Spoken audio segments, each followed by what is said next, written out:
there's always the human element to it. And I think that's the other side of DevOps, is it's not technology, it's also culture, right? And from the white paper that I read, and the talks that we've had, I know that you guys understand that DevOps is a cultural change first and then a technological change. What challenges have you guys faced, both either internally or externally, trying to transform cultures?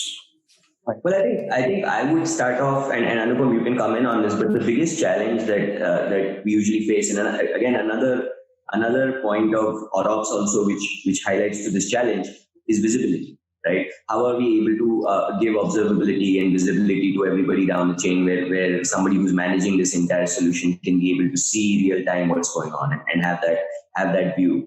But I think the biggest challenge that we faced working with organizations is that when we usually work with large organizations, it's the traditional mindset that we have to kind of overcome, right? I think that is, from a DevOps perspective, their size sometimes is the biggest hindrance. A size of an organization is the biggest hindrance, because you have to kind of culturally change each and every, person's thinking and teams working, etc. Essentially, it at times becomes easier to work with smaller startup companies in DevOps, and that's probably why it's been penetrated further there.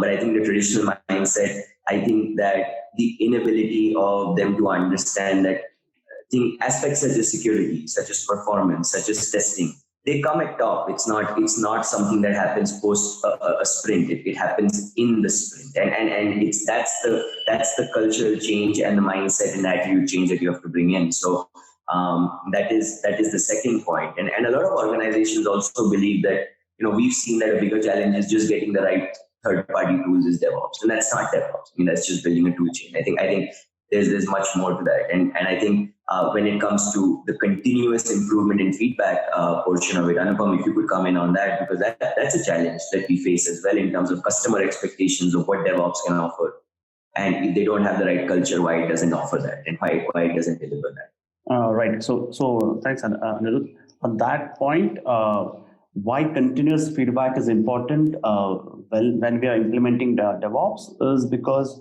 the data needs to flow back when we roll out a solution or a software into production. How it is performing in real time? Are there any failure points? Are there any issues within the production ecosystem? Do we have to roll it back? So all these feedbacks have an importance, along with the compliances and the security and the testing reports which have gone while this solution got delivered into production. This has to come back to the team and has to get automated, because that's another area where organizations face challenges. So when we say automated, the feedback coming back from a particular release or a feature going out into the engine and automatically getting created into a ticket, and also automatically getting assigned to that particular development team members, so that they understand, okay, they have to improve in these processes. One more area of challenge which we have observed within this large organization, and which aligns again back to the feedback, is there is actually a misalignment between the business outcomes and what the development teams actually deliver.